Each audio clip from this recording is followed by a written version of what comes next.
Les caméras du tunnel Annie Cordy vont continuer à prendre la poussière avant d'être utilisées.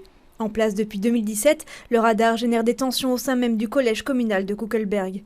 Les écologistes espéraient son activation ce printemps contre l'avis du bourgmestre socialiste Amel Laouej. On soutient pleinement aussi la demande d'avoir la sécurité routière en surface. C'est une de nos priorités, donc c'est clair qu'il faut lutter pour la sécurité routière, il faut faire des aménagements. Ce que nous, on voulait exprimer, c'est surtout qu'on trouve important d'allumer le radar, vu qu'il est en place, donc il n'y a pas de raison de retarder la mise en œuvre du radar tronçon. L'année dernière, l'évaluation du cabinet de la ministre bruxelloise de la Mobilité, Elke van den Brand, a fait état d'excès de vitesse inquiétant vu la forte fréquentation du tunnel long de 2,5 km. Avec les radars tronçons, les écologistes espèrent une réduction de 5 à 10 km/h. Il y a des excès de vitesse, il y a aussi régulièrement des accidents.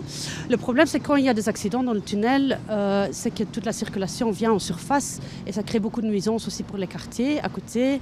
Et aussi, ça crée des situations dangereuses aussi, justement pour toute la circulation qui va en surface à ce moment-là.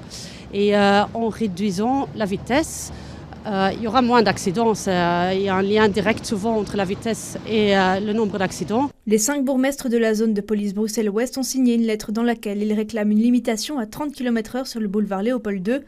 La position est claire, pas de radar tant que des aménagements de sécurisation en surface ne sont pas effectués. À chaque fois qu'on mène un projet, il y a un projet en plus et donc on va continuer à mener les projets, attaquer chaque carrefour, essayer d'améliorer où on peut.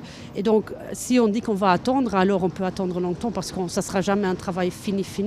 Il y a toujours l'amélioration possible. Certains parlent de jeu politique de la part du bourgmestre de Kuckelberg qui n'a pas souhaité répondre à nos questions. Après sa rénovation et son changement de nom, le plus long tunnel routier de Belgique n'a pas fini d'être au cœur des querelles politiques.